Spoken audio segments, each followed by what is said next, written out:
Ah, tu sais, parce qu'il est écrit. Et lui, selon les réponses, Il regarde. les gens qui passent. Je suis presque sûre. 1942. On a vu depuis.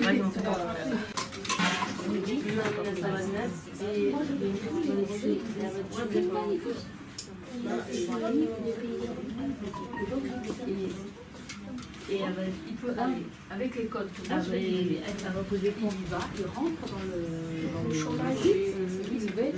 Si tu veux, on va mettre quelques coupes comme ça. Agrémenter un peu. Si les blancs, les vierges, après à la fin, est-ce qu'il y a des entreprises? Ça veut dire c'est l'entreprise aussi. Mais si les gens ne travaillent pas, C'est SVT physique chimie. Il va sur SVT. La pareille, il choisit et il y aura le cours et il explique, par exemple, en 10 minutes, il explique le cours et il explique à l'enfant comment il doit travailler son cours et comment il doit s'organiser quand il a l'évaluation. Voilà. Oui, comme ça, on a donné la téléphone avec le... Pas qu'il y ait de temps mort. Tous les temps morts, il faut les utiliser.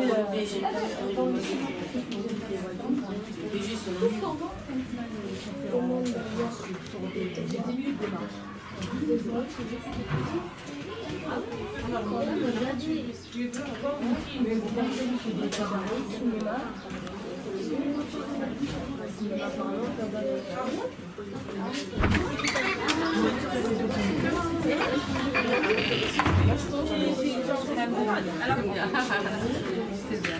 Non, je m'en fous.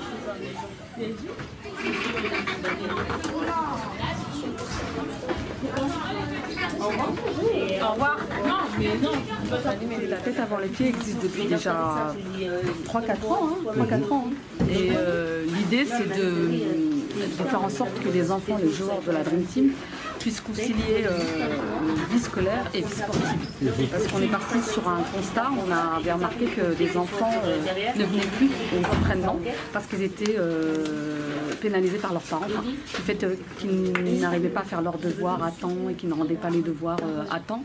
Du coup, les parents, comme punition, ne venaient pas à l'entraînement. Donc on s'est dit, on va mettre ça en place pour aider surtout les enfants qui ont du mal à gérer et les devoirs et la vie sportive. Donc c'est parti sur ce constat-là. La mairie nous a prêté ce local. Donc les enfants, quand ils viennent du lundi au vendredi. Le mercredi, ils viennent de 14h à 16h. Et le reste de la semaine, ils viennent de 16h à 18h30, voire plus, tout dépend des besoins de l'enfant, en fait, de chacun. Donc quand ils viennent s'émarger. On a une feuille de présence d'office où ils viennent noter l'heure d'arrivée et l'heure de départ aussi. Ces horaires-là, je les enregistre dans une application qu'on a sur le téléphone, de Mon Club Online. Et en fait, les parents, via cette application-là, sont prévenus le jour même si leur enfant a assisté ou pas à l'aide de devoirs. Et je peux aussi mettre des appréciations selon comment s'est passée la séance. Donc une fois qu'ils viennent, ils s'installent, on leur donne un temps pour le goûter. Donc c'est l'association qui fournit le goûter. Ce sont des fruits et des oléagineux, donc des fruits de saison en général. Donc ils ont à peu près 10 minutes pour prendre leur goûter. D'ailleurs pour ça j'ai fait un tableau parce que c'était important pour eux d'être efficaces dans leurs devoirs et dans leur gestion du temps dans les devoirs. Quand ils viennent, ils ont un carnet de liaison propre à l'association dans lequel ils notent dans une fiche de suivi qui est intégrée au carnet de liaison les matières qu'ils ont travaillées le jour même.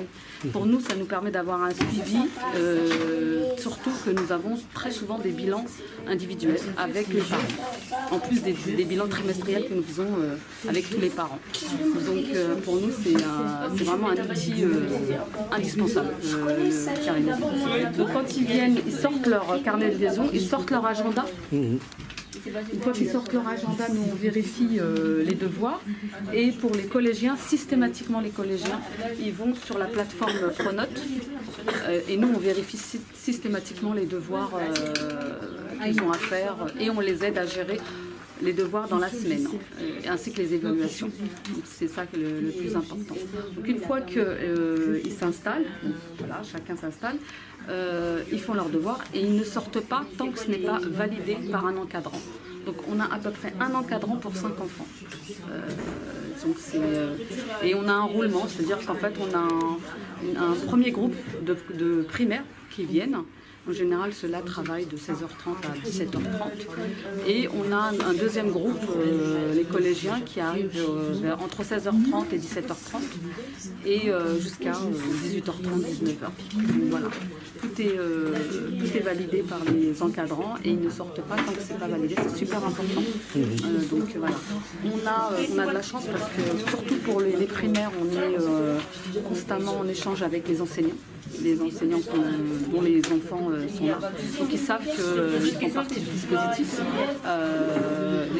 classe, parce que cette année en plus, vous avez reçu l'agrément, c'est ça? L'agrément classe. L'agrément pour la classe. Voilà. Donc, qui est donné. Le classe, c'est quoi? C'est le contrat local d'accompagnement à la vie scolaire, en fait. Donc il est donné par la CAF. Par le département, par la préfecture, et c'est chapeauté aussi par l'éducation nationale. Donc ils sont venus, on a été, ils sont venus voir notre travail en mois de février. Donc c'était une visite inopinée. Donc ils sont venus. Vous avez été agréablement surpris par leur venue. Ouais, on savait pas. On savait qu'on aurait une visite, mais quand? Donc ils sont arrivés en fin février, et donc voilà, ils ont vu 5 personnes qui sont venues quand même, et donc on a vu notre travail, on leur a expliqué, comme je vous explique à peu près, tout ce qu'on met en place. Avec le classe, ce qui est bien, c'est que justement on va parler aussi du passeport citoyen, parce que le classe, c'est pas que l'aide aux devoirs, c'est aussi tous les apports culturels avec les enfants, mais aussi on a la parentalité. Moi j'y tiens beaucoup, je veux que les parents s'impliquent beaucoup, c'est pour ça que je n'hésite pas à interpeller les parents, parce que ce que je dis, on ne va pas se substituer aux parents, en aucun cas. Donc du coup, les parents souvent sont sollicités. S'il y a un problème, j'attends pas qu'il y ait une absence prolongée pour les appeler. Au bout de 2 absences, j'appelle en général. Donc même si j'envoie des SMS, je sais qu'il y a des parents dont la barrière de la langue fait qu'ils ne pourront pas nous joindre, donc je les joins directement au téléphone. Donc comment dire, les apports culturels, évidemment, on le fait via les entraînements sportifs, et le mercredi après-midi on travaille sur des thématiques, sur des ateliers comme là on a fait la carte mentale, comme la lecture des consignes. On a préparé, quand il y avait ma collègue qui présente sa fille, a travaillé sur la thématique la discrimination dans le milieu du foot. Donc elle a travaillé ça sur 5 mercredis. Donc les enfants, les volontaires, donc on a eu une dizaine d'enfants qui sont venus, et chaque mercredi on les a travaillé sur le racisme dans le foot. Et on a été très surpris parce que c'est un domaine finalement, ils l'ont vu parce qu'ils regardent les matchs, ils nous ont parlé de tout ce qu'ils ont vu, surtout quel footballeur, Balotelli. Oui, voilà, Balotelli. C'est vrai qu'il a été victime il a un sacré parcours en Italie. Voilà. Et donc, ils ont participé du coup au concours du district, et voilà, donc ils ont gagné un pack avec un kit pédagogique, des ballons, enfin tout ce qui est équipement sportif. Donc on est très contents, surtout que c'est la 2e année qu'on fait ça. Voilà, que dire, les apports culturels, c'est aussi des sorties un dimanche dans le mois. Donc on les emmène voir des pièces de théâtre, on les a emmenés au Point Virgule, ils ont vu le Bourgeois Gentilhomme, on les a emmenés à l'Opéra Garnier, au musée du Louvre. Et tout ça, toutes les visites, ce sont des visites guidées. Parce que j'estime qu'on ne peut pas venir visiter un musée ou un lieu mythique sans avoir un guide, quoi. Parce que si c'est pour juste regarder sans comprendre, pour moi ça ne sert à rien. Et au préalable, on prépare les sorties. C'est-à-dire qu'on voit les enfants, on discute. Là, on va les emmener à l'Olympia. Mais moi, j'y suis jamais allée, donc je suis très contente de pouvoir aller avec eux. Voilà. Profiter pour l'Opéra Garnier, c'est magnifique, ils ont adoré. On a eu une visibilité du Sénat. Il n'y a pas longtemps, on les a emmenés au Sénat. J'ai vu sur les réseaux. On les a emmenés l'année dernière à l'Assemblée nationale. Ils ont assisté à un conseil municipal. En fait, ces apports culturels, c'est surtout pour les sensibiliser à la vie citoyenne et culturelle. C'est pour leur donner un autre regard sur le monde, parce que c'est des enfants qui sortent pas de leur quartier finalement. Et on a vu aussi que malheureusement, enfin c'est un constat quand même assez alarmant, c'est que ce soit à l'école ou au collège, ils font de moins en moins de sorties. Donc c'est des enfants qui ne connaissaient pas Paris, pourtant qui a 20 minutes en voiture, et qui ne connaissaient pas des lieux comme le musée du Louvre, comme l'Opéra Garnier, c'était magnifique. Donc au-delà d'un club de foot, carrément vous avez des... On a une ouverture culturelle de toutes les façons. C'est des actions de centre social en vérité tout ça. Vous êtes un centre social. On a plusieurs volets. On a le volet scolaire, le volet sportif, le volet social et maintenant même très bientôt, et on l'a déjà commencé, le volet santé, parce qu'on fait intervenir un coach mental durant les stages. D'ailleurs, le dernier stage qu'on a fait, il y a eu un sophrologue qui est venu. Il y a eu c'est assez diversifié, c'est ça qui fait que ce club est atypique en fait. Ah, c'est ça, ça veut dire atypique. C'est vraiment atypique, et puis on sent les enfants s'épanouir, quoi, et ça j'ai envie de dire, c'est ma grande satisfaction. Parce qu'il faut savoir qu'ici il y a beaucoup de bénévoles, dont moi. Voilà, ma collègue qui est en train de travailler, et on est entouré de volontaires du service civique qui nous aident énormément aussi, et qui apprennent en même temps, hein. C'est vraiment un enrichissement, j'ai envie de dire, humain. Et donc, on s'ennuie jamais. D'ailleurs, je suis toujours étonnée qu'on soit à la fin de l'année. À chaque fois, je dis, on est déjà au mois de juin. Donc c'est toute l'année, c'est du travail, c'est beaucoup de travail, c'est toute une organisation, mais c'est gratifiant pour nous. C'est un travail plaisant. Tout à fait. On compte pas le temps, on compte pas nous, ce qui compte, c'est l'épanouissement des enfants, c'est qu'ils puissent voir autre chose. Puis on sait que le foot, de toute façon, c'est un outil éducatif formidable. Et ce qu'on met en place autour, c'est aussi... là, je suis en train de préparer une sortie à Deauville. Je finalise une sortie à Deauville. On va les emmener le 16 juin. Pareil, l'année dernière, on a constaté, il y a un enfant qui n'avait jamais vu la mer, par exemple. Donc ça a été assez émouvant de voir un enfant découvrir la mer. Il avait quel âge? Enfin, il a quel âge? 10 ans. 10 ans. Il n'avait jamais vu la mer, il est tout le temps resté... il est resté devant. Je crois qu'il a eu du mal à mettre les pieds dans l'eau. C'est grave. Nous, on ne le savait pas. Nous, on l'a emmené, on pensait que tout le monde, au moins dans sa vie, avait vu au moins une fois... Et là, on voudrait pousser plus loin l'année prochaine. On voudrait, pourquoi pas, au-delà du Parlement européen, parce qu'il y a aussi cette citoyenneté qu'on met en avant tout le temps d'ailleurs. Et on voudrait aussi préparer un séjour. Alors on ne sait pas quand et comment, mais en tout cas ça va se faire. Et nous, ce qu'il faudrait avec le manager général, M. Gazi, c'est pouvoir faire en même temps un séjour et en même temps mettre à profit le foot, parce que voir des clubs locaux, il y a une idée en Angleterre par exemple qui se prépare, pourquoi pas. Donc pour ça il faut les fonds, il faut les moyens, et en tout cas on va mettre tout en œuvre pour que ça se concrétise. Voilà. Safia, quel regard, toi, jeune fille que tu es, quel regard tu portes sur tout ça? La Trinity, c'est un club qui est très ambitieux. On voit vraiment le travail qui est fait. Par exemple, les enfants ils sont plus épanouis, ils sont plus ouverts dans le domaine de l'entraînement, parce que l'entraînement il est assez spécifique, et même au niveau des goûters, c'est un régime alimentaire très sain, très équilibré. On essaye de pas leur donner des quantités assez... il manque de rien. Il manque de rien. Mais au niveau des entraînements, qu'est-ce qui est bien, c'est qu'au-delà de l'entraînement basé du foot, de toute façon on vous a parlé aussi du Corver, du partenariat avec Corver, c'est qu'il y a des entraînements spécifiques, par exemple il y a de la boxe, on diversifie aussi l'entraînement. Et ça c'est pour leur donner confiance en eux. Parce que souvent on a des enfants qui ont du potentiel mais qui n'osent pas aller plus loin, qui restent un peu dans leur zone de confort, par peur, surtout par peur, et même dans leur... J'ai constaté ça aussi dans leur devoir. C'est pour ça qu'on a développé énormément d'outils pour justement qu'ils puissent mieux appréhender la scolarité. C'est des enfants qui, quand ils sont arrivés, partaient sur le principe que les profs avaient dit la société avait dit qu'ils ne réussiraient pas. Et nous, non, on part dans ce... On veut justement, on se dit que chacun a son potentiel, chacun a... tout le monde est intelligent en fait. Il y a pas... c'est juste une autre pédagogie. C'est pour ça que les outils qu'on développe ici au sein de la Dream Team sont très importants. On a un partenariat avec la Fondation Foot. Et justement, j'expliquais à une maman juste avant comment accéder à une plateforme numérique qui s'appelle Fleurus Academy. J'y suis. Donc là, son fils, en l'occurrence, est en 3e.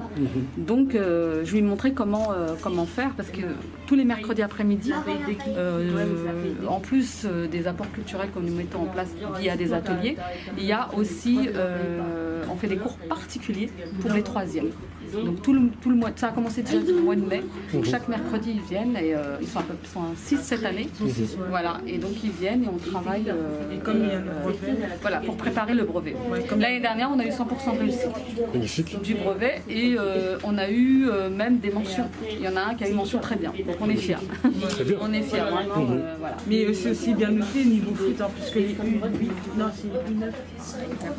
Ouais, non mais on a eu des résultats sportifs impeccable et tant au niveau sportif que même à l'école on a des passages dans les classes supérieures, on a des élèves qui étaient vraiment en difficulté. Je dis pas qu'on a fait des des résultats, mais au moins j'en ai un par exemple, il finit avec 11 de moyenne. Honnêtement, avec ce qui était au départ et là, pour moi, on a tout gagné, quoi. Et puis surtout maintenant, il est beaucoup plus en confiance. Il sait qu'il a le potentiel, et il sait qu'il peut... parce qu'il savait pas, tout simplement, il savait pas comment travailler.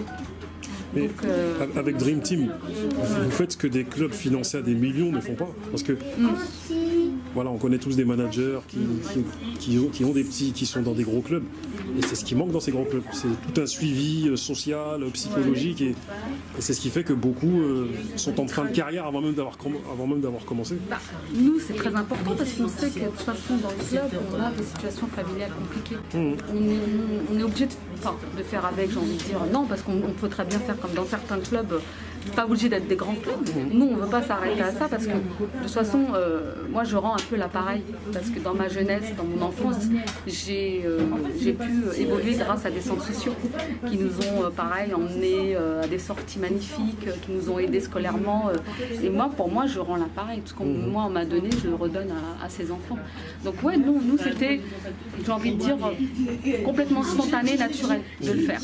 On n'a pas eu besoin de réfléchir à deux fois. Après, le travail est colossal. Ça, c'est clair et net. Ça demande un travail. Et puis, psychologiquement aussi, il faut tenir le choc parce qu'il y a des situations qui font mal au cœur. Ça, c'est clair et net. Donc, nous, on essaye, on pense à l'intérêt de l'enfant et on fait tout pour que l'enfant soit bien et qu'il puisse terminer son année bien et qu'il peut être satisfait de lui tant sportivement que scolairement. Et Safia, est-ce que tu penses que Dream Team est un exemple à suivre? Ouais, vraiment. Parce que premièrement, il y a, à part l'aspect sportif, il y a aussi l'aspect social qu'il faut vraiment mettre en avant. Il y a aussi l'aspect santé qu'ils ont adopté cette année, en particulier avec le coaching mental. Voilà, avec le coaching mental, avec le sophrologue et tout, c'est très bien en fait. Parce que vous voyez, ces enfants, ils sont soumis à la pression déjà de l'école, même des parents. Même des parents. Donc après ça peut un peu les perturber dans leur avancée.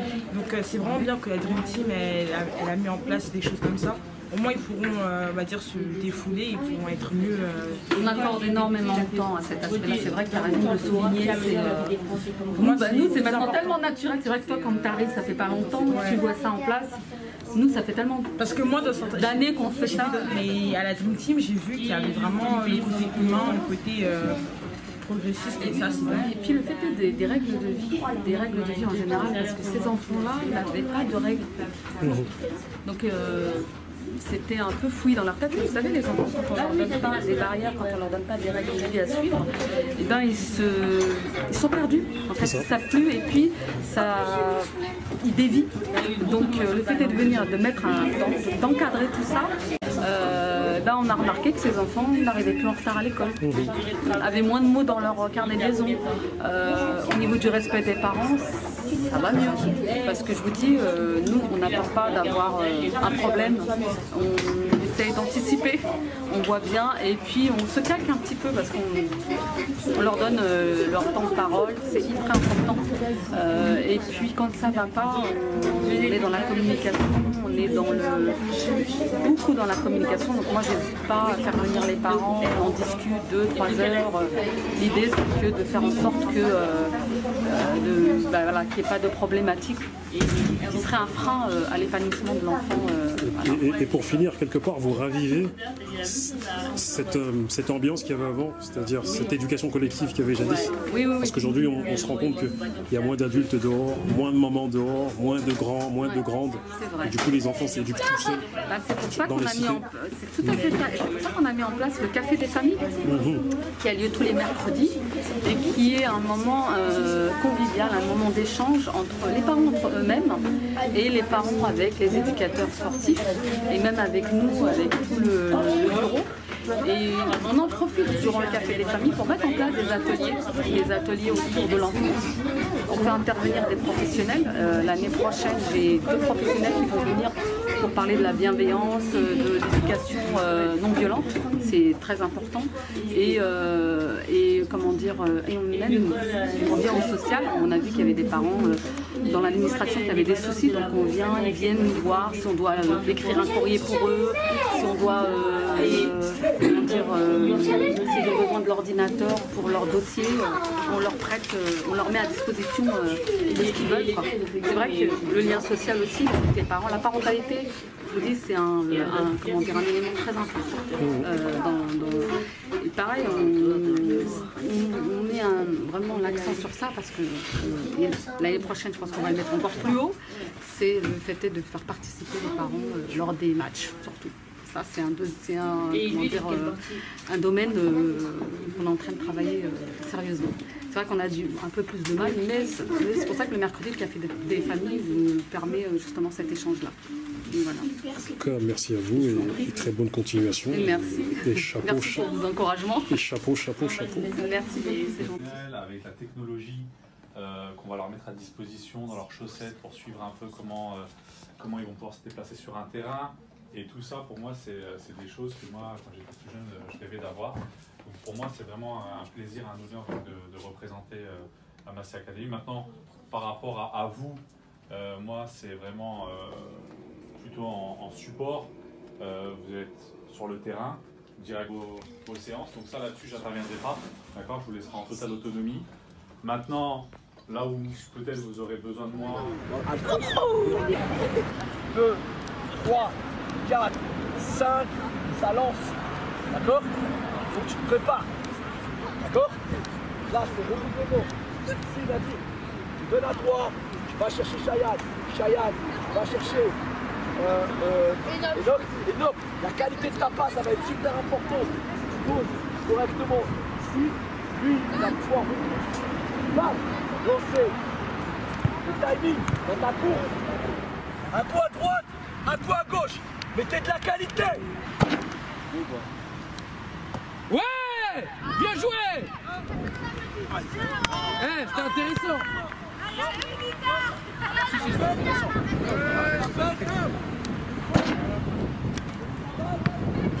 Ah voilà, là on commence à voir la qualité. Ouais! Explose!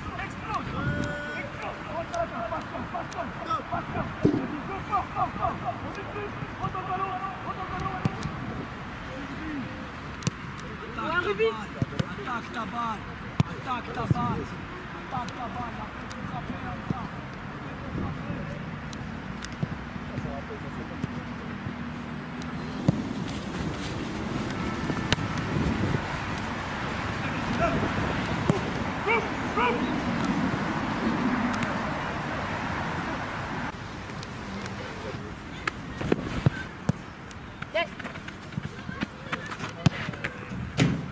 Disons-nous les choses avec monsieur Kamel Nourine, président de Massy Academy. Comment vas-tu? Très bien. Ça va? Ouais, impeccable. Tranquille? Ouais. On a pris du temps avant de se voir, mais finalement, on se voit. On y arrive. Donc tu es le président de Massy Academy. Pour résumer un peu Massy Academy, c'est la possibilité de découvrir le football autrement.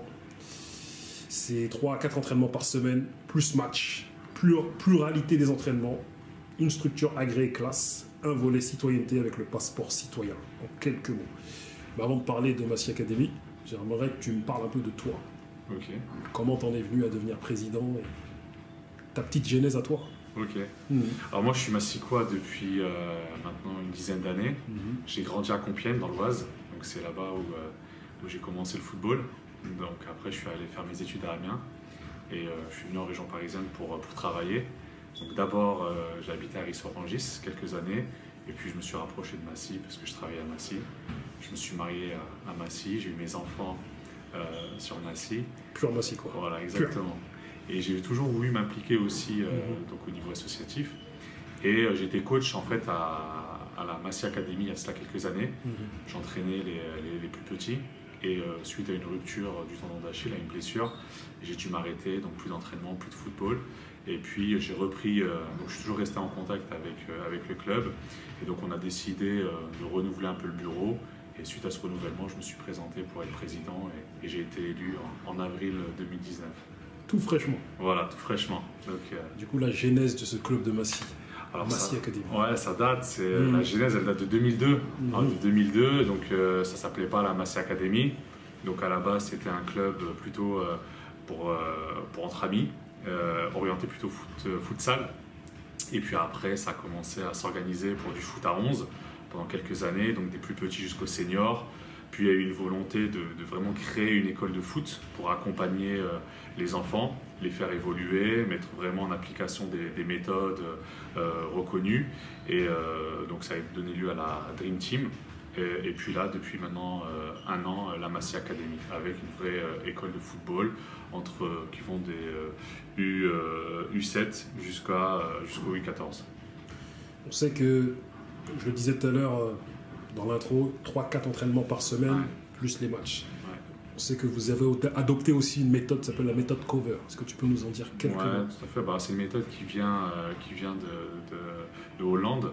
Donc on a des spécialistes chez nous qui ont été formés à cette méthode. C'est une méthode qui est appliquée par des professionnels qui allient technicité, esprit d'équipe, intelligence du jeu, de façon à pouvoir permettre et apporter du nouveau au niveau des plus jeunes et de leur donner vraiment une méthode qui puisse ensuite appliquer en match et qui puisse faire la différence face à d'autres équipes. Donc ça, on a Ahmed par exemple qui a été formé à la méthode Cover et qu'on applique lors des entraînements.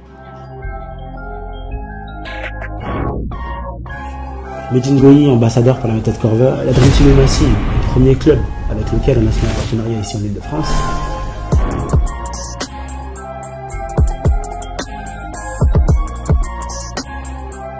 Aujourd'hui, la méthode Cover, c'est quelque chose de nouveau. Là, l'idée avec la Dream Team de Massy Academy et Cover, c'est de faire en sorte que le travail réalisé avec vous soit en adéquation avec le travail qu'on réalise déjà.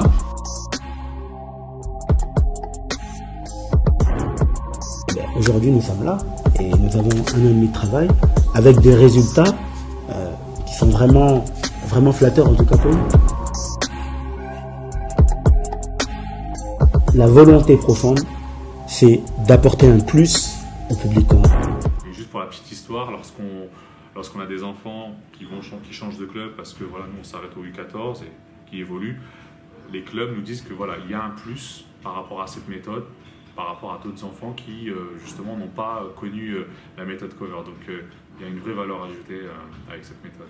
On sait que Massy, comme d'autres villes, sont des viviers de footballeurs. Ouais. Est-ce que Massy Academy a été sollicité par des recruteurs? Alors on est en contact avec des recruteurs, on est assez prudent à ce niveau parce que des recruteurs, voilà, on a un peu de tout. Maintenant, on a été sollicité. C'est pas ce qu'on recherche en premier, c'est-à-dire qu'on a aujourd'hui aussi beaucoup de parents qui viennent en nous demandant si on est en contact avec des recruteurs.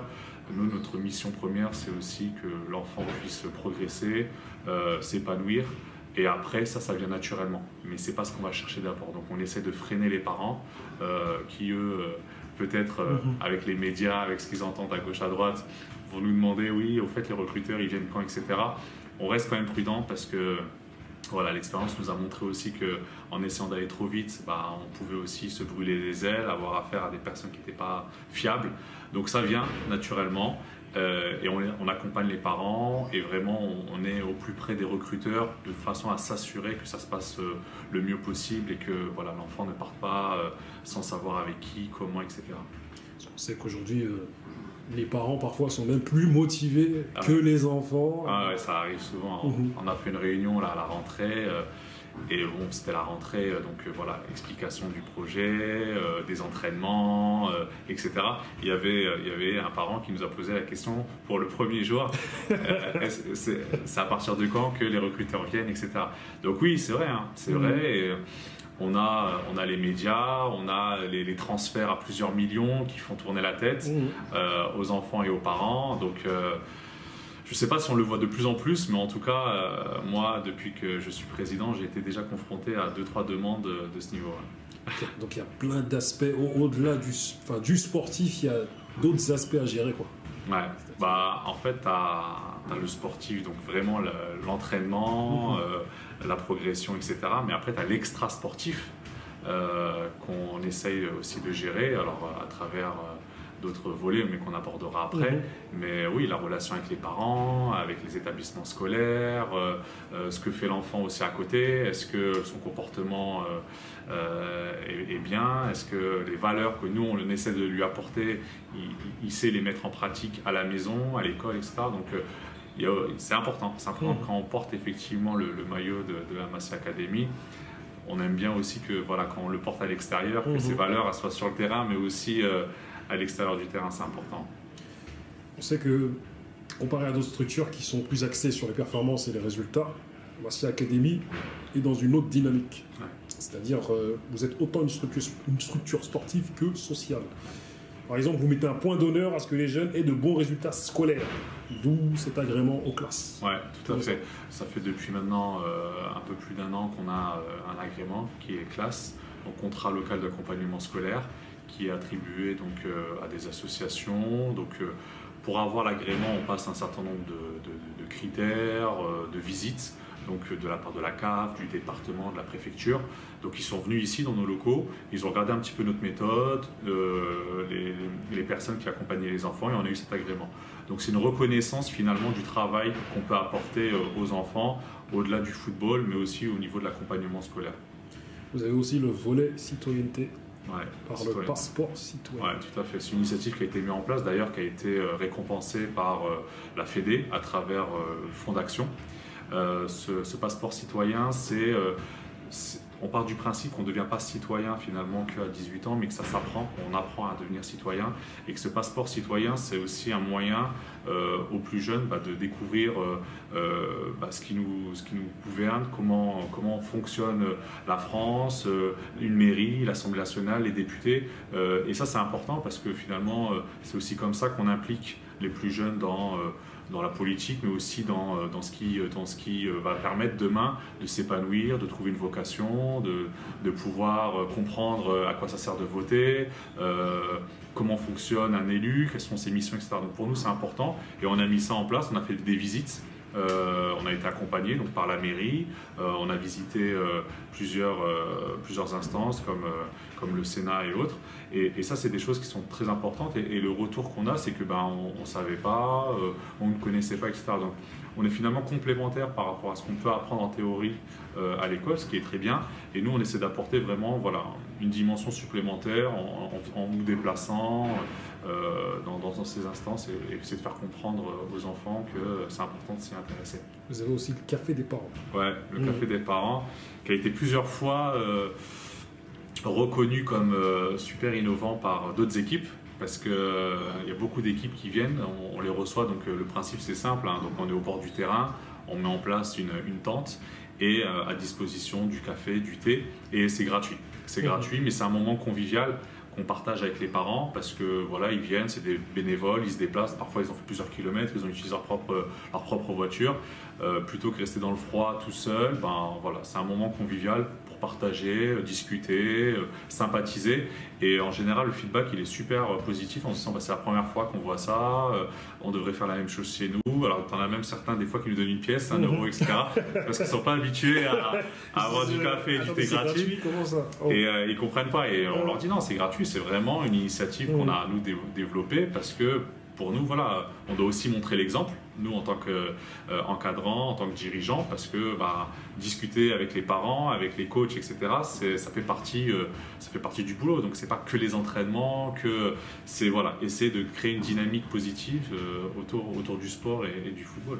Donc les parents, quelque part, font aussi partie de l'équipe. C'est-à-dire vous tenez à créer une cohésion non seulement dans l'équipe, mais non seulement avec les parents. C'est ça, on a lancé là récemment le comité des parents, par exemple. Donc c'est effectivement d'impliquer les parents dans les sujets les plus importants au sein du club, de pouvoir échanger, parce que les idées, elles sont partout, hein, tout le monde a de bonnes idées, et les parents aussi, ils voient des choses que parfois nous on ne voit pas, ils ont aussi peut-être des remarques, ils ont peut-être des suggestions, etc. Donc l'idée c'est, avec ce comité des parents, de donner l'occasion de mettre en place une structure où on va discuter avec les parents et sur lequel on va se mettre d'accord sur un certain nombre d'actions, d'accompagnement, lorsqu'il y a un tournoi, de pouvoir les impliquer en amont, etc. D'avoir de la visibilité sur l'ensemble de ce que fait le club tout au long de l'année.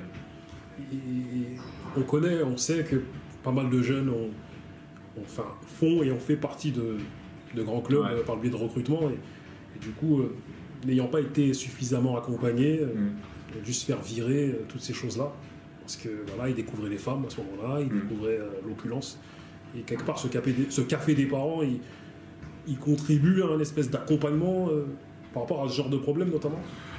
En fait, il va y contribuer de deux manières. C'est-à-dire que, on montre que finalement, le fait de partager, de donner sans rien attendre en retour, ça c'est important, d'être généreux, de pouvoir se dire finalement un simple café c'est l'occasion d'échanger, de pouvoir aussi créer une dynamique, de partager des idées. Et sur cette partie finalement accompagnement de l'enfant et du jeune lorsqu'il va potentiellement signer dans un grand club, c'est aussi l'occasion de montrer qu'on se parle, qu'on est conscient des difficultés. Certains parents nous parlent de certaines difficultés, nous demandent des conseils, et nous inversement, comment vous gérez ce type de situation. Et finalement on arrive à travers cet échange convivial, de trouver des solutions, de prendre des idées, d'en donner des autres, et de pouvoir justement gérer ce type de problématiques.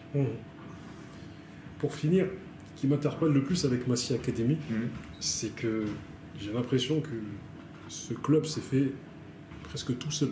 C'est-à-dire que, comme on dirait aux États-Unis, j'ai l'impression que Massy Academy, c'est des self-made men.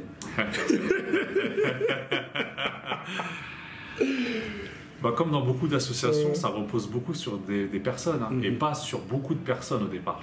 C'est, pour avoir monté quelques associations, ça peut vite être compliqué si on n'a pas les épaules et si on n'est pas solide pour tenir la baraque. Parce qu'effectivement, le vent, il souffle très fort parfois, et si on n'est pas là pour tenir la baraque, effectivement, en général, ça s'écroule.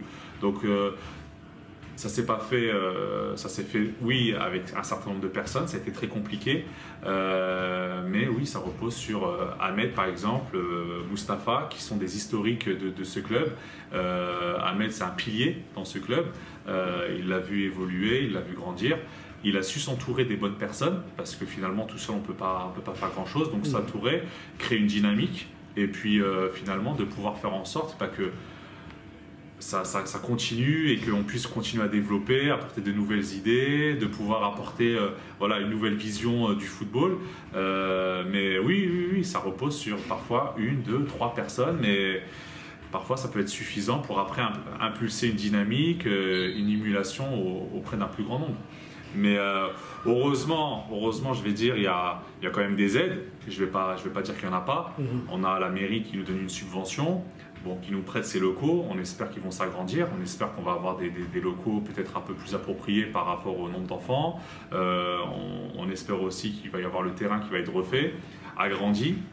Donc on est en discussion avec des partenaires comme la mairie. On discute aussi avec des partenaires qui sont le district, la fédération. et puis d'autres partenaires qu'on a et qui nous subventionnent, qui nous donnent un coup de main. Mais oui, de toute façon, à un moment donné, si on veut grandir, si on veut avoir une meilleure structure, on est obligé de faire appel à des partenaires. Mais effectivement, le cœur du club repose quand même sur quelques personnes, et je pense que ça, c'est dans beaucoup d'associations, qu'elles soient sportives ou pas. Quand on regarde bien, c'est en général quelques personnes qui font que ça tient. Peux-tu nous parler des 4 dimensions que comporte ce club? Ouais, donc en fait, au-delà de l'aspect sportif, il y a d'autres dimensions. Donc en fait, ce qu'on appelle les 4 S, donc sportif, à travers les entraînements, à travers l'accompagnement au niveau des matchs, des tournois, le volet scolaire, donc avec le classe et l'accompagnement scolaire, le volet social dont on a parlé, mais qui va au-delà, qui est l'aspect aussi culturel, puisqu'on emmène les enfants voir des pièces de théâtre, au musée. On est allé dimanche dernier, par exemple, à la Cité des Sciences. Donc c'est aussi un volet très important. Et enfin, un volet une dimension qu'on a développée depuis récemment, le volet santé. Parce que la santé, on considère que ça fait partie aussi du football, de bien s'alimenter, de dormir correctement, de prendre son goûter avec des aliments qui sont importants pour l'organisme. Et donc en fait, on s'appuie aussi sur un médecin, un nutritionniste qui vient et qui nous parle un peu de l'importance de s'hydrater, de bien manger. Et on a aussi des séances d'ostéopathie qu'on propose également aux joueurs, pareil, fait par un professionnel, et qui finalement permettent d'avoir des dimensions qui sont complémentaires les unes avec les autres, mais qui sont toujours dans un objectif d'aider l'enfant, de l'accompagner, et puis de faire en sorte qu'il s'épanouisse et qu'il grandisse. Sur ces mots, je te remercie, et on se dit à très bientôt. À très bientôt, je te remercie également.